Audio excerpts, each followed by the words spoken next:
पिछले वीडियो में हमने एक बॉल को ऊपर की तरफ फेंका था और उसकी displacement with respect to time की फंक्शन लिख ली थी।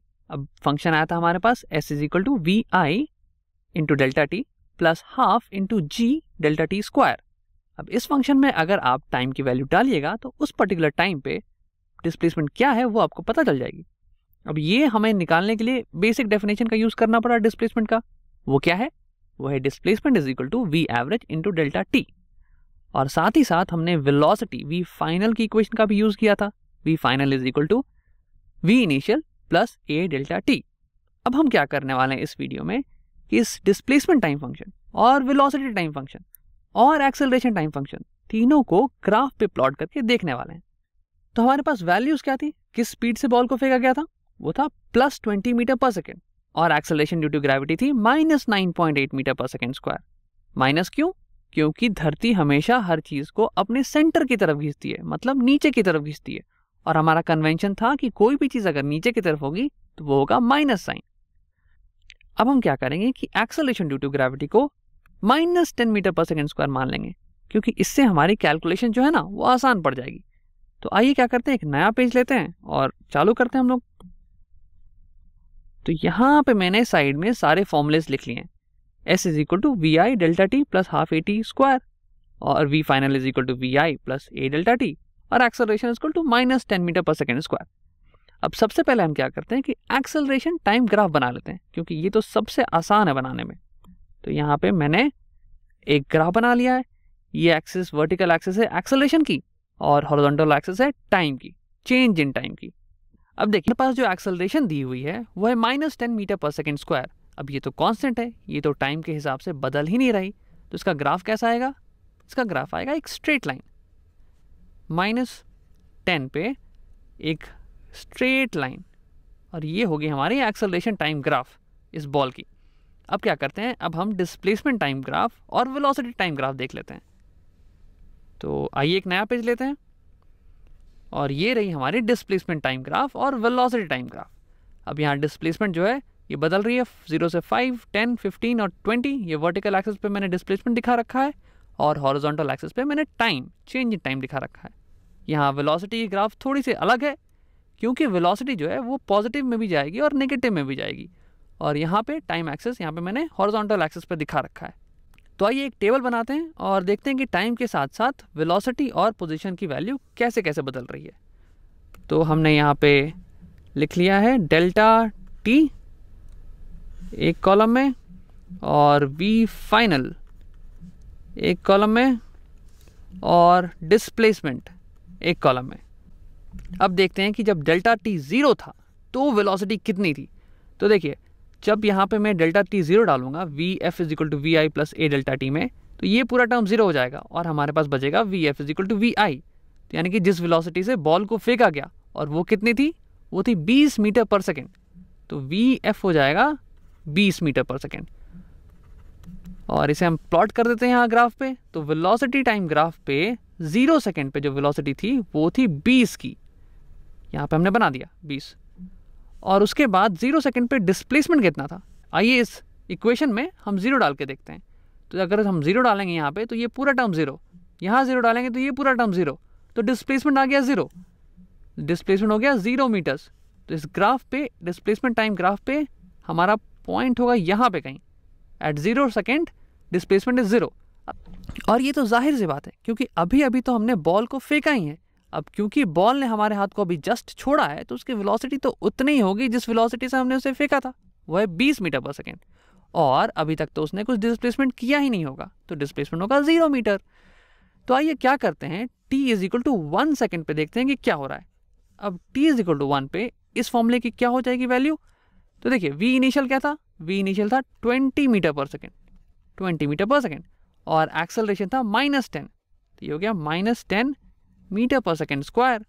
और यहाँ पे आ गया डेल्टा टी, और डेल्टा टी हम बोल रहे हैं है 1 सेकेंड का। तो अब यहाँ पे क्या होगा कि 20 माइनस 10 यानी कि 10 मीटर पर सेकेंड, वी फाइनल आ जाएगा 10 मीटर पर सेकेंड।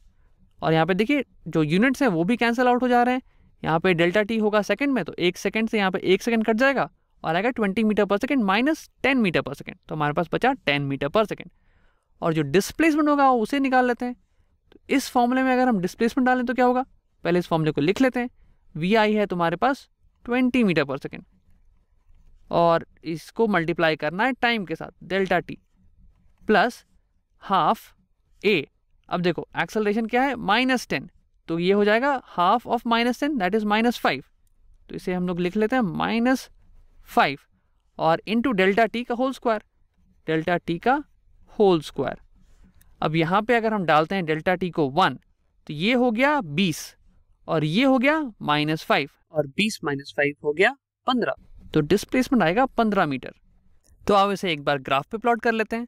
तो 1 सेकेंड पे वेलोसिटी थी 10 मीटर पर सेकेंड, तो ये कहीं आएगा यहाँ पे, और 1 सेकेंड पे पोजीशन इसकी डिस्प्लेसमेंट थी 15 मीटर की, तो ये कहीं आएगा यहाँ पे। ठीक है, तो आओ देखते हैं कि दूसरे सेकंड पे क्या हुआ था। दूसरे सेकंड पे इसकी वेलोसिटी रही होगी कितनी, आइए यहाँ पे डाल के देखते हैं। तो ये हो गया 20 मीटर पर सेकंड माइनस 10 × 2, 10 × 2 हुआ 20, तो यानी कि 20 - 20 इज 0, फाइनल वेलोसिटी आ गई 0। मतलब कि बॉल जो है अपने टॉप मोस्ट पॉइंट पे पहुंच गया होगा और यहाँ से ये अब नीचे गिरना चालू होगा। इसकी वेलोसिटी अब इससे ज़्यादा बढ़ नहीं सकती और नहीं ये बॉल इससे ज़्यादा ऊपर जाने वाला है। तो ये जो पोजीशन है ये इसका टॉप मोस्ट पोजीशन है, और यहाँ पे बॉल जो है थोड़ी देर के लिए एकदम रेस्ट पे है क्योंकि इसकी वेलोसिटी कितनी आई, 0 मीटर पर सेकेंड। तो आओ देखते हैं कि ये कितनी ऊंचाई पे है, जो कि इसकी मैक्सिमम ऊंचाई है ना। तो अब हम क्या करेंगे, इस वाले इक्वेशन में हम टाइम को 2 रख देंगे, फिर देखते हैं क्या होता है। तो यहाँ पे अगर मैंने टाइम को 2 रखा तो ये आ गया 20 × 2 जो कि है 40, 40 - 5 × 2 स्क्वायर, अब 2 स्क्वायर हुआ 4, 5 × 4 इज 20, ये था 20 × 2 40, 40 - 20 इज 20, तो यानी कि 20 मीटर्स की दूरी पे है बॉल, 20 मीटर्स ऊंचा। तो आइए इसे ग्राफ पे प्लॉट कर लेते हैं। तो 2 सेकंड पे वेलोसिटी आई 0, मतलब 2 सेकंड पे वेलोसिटी होगी कहीं यहाँ पे 0, और 2 सेकंड पे डिस्प्लेसमेंट होगा 20 का। 2 सेकंड पे डिस्प्लेसमेंट आया हमारे पास 20 का कहीं यहाँ पे। उसके बाद तीसरे सेकंड पे क्या हो रहा है, तो हम यहाँ पे डालते हैं। तीसरे सेकंड पे अगर हम डालेंगे तो हमारे पास आ रही है वेलोसिटी 20 - 10 × 3, 10 × 3 हुआ 30, तो 20 - 30 इज -10, तो तीसरे सेकंड पे वेलोसिटी है -10 की, और डिस्प्लेसमेंट क्या हो जाएगा, आओ यहीं पे डालते हैं। तो यहाँ पे अगर हम 3 डालेंगे तो आएगा 20 × 3 60 माइनस 5 × 3 स्क्वायर, 3 स्क्वायर इज 9, 9 5 तो 45, तो यानी कि 60 - 45 होता है 15, तो बॉल होगा 15 मीटर की ऊंचाई पे। तो ये देखो 1 सेकंड पे भी बॉल 15 मीटर की ऊंचाई पे था और तीसरे सेकंड पे भी बॉल 15 मीटर की ऊंचाई पे है। तो अंतर क्या हुआ दोनों में, अंतर ये हुआ कि पहले सेकंड पे बॉल जो है ऊपर जा रहा था, उसकी वेलोसिटी थी 10 मीटर पर सेकंड ऊपर के डायरेक्शन में, और तीसरे सेकंड पे उसकी वेलोसिटी है -10 मीटर पर सेकंड, लेकिन माइनस का मतलब क्या होता है, नीचे का डायरेक्शन, मतलब कि बॉल नीचे गिर रही होगी। तो अब इसे प्लॉट कर लेते हैं हम लोग ग्राफ में।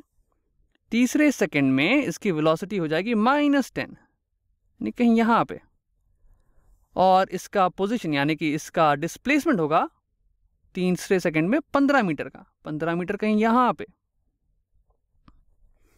फिर आओ चौथे सेकंड पे निकालते हैं। वैसे ही अगर चौथे सेकंड पे हम निकालें तो ये वेलोसिटी आएगी इसकी 20 - 10 × 4, 10 × 4 हुआ 40, 20 - 40 हुआ -20, तो ये होगी -20 वेलोसिटी, यानी कि जिस वेलोसिटी से हमने फेंका था उस वेलोसिटी का डायरेक्ट उल्टा।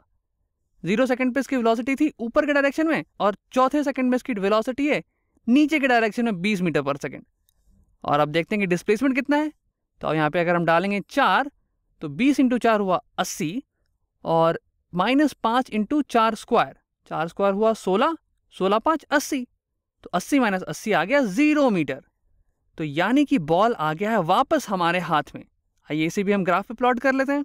तो 4 सेकंड पे जो वेलोसिटी थी वो होगी कहीं यहाँ पे -20, और 4 सेकंड पे जो पोजीशन जो डिस्प्लेसमेंट था वो है 0, तो वो आएगा यहाँ पे। तो आइए वेलोसिटी टाइम ग्राफ को हम लोग पूरा कर लेते हैं। तो इसे अगर इन बिंदुओं को अगर मैं ज्वाइन कर दूं तो मुझे जो ग्राफ आएगा वो एक स्ट्रेट लाइन होगा। अब मेरी ड्राइंग उतनी कुछ खास है नहीं तो ये इतना कुछ स्ट्रेट आया नहीं है, वैसे आप अगर अच्छे से कीजिएगा तो आपको एक स्ट्रेट लाइन ही आएगा। तो देखिए ये ग्राफ क्या दिखाता है, ये ग्राफ ये दिखाता है कि वेलोसिटी जो है वो हर सेकंड कम होते जा रही है, और हर सेकंड कितनी से कम हो रही है।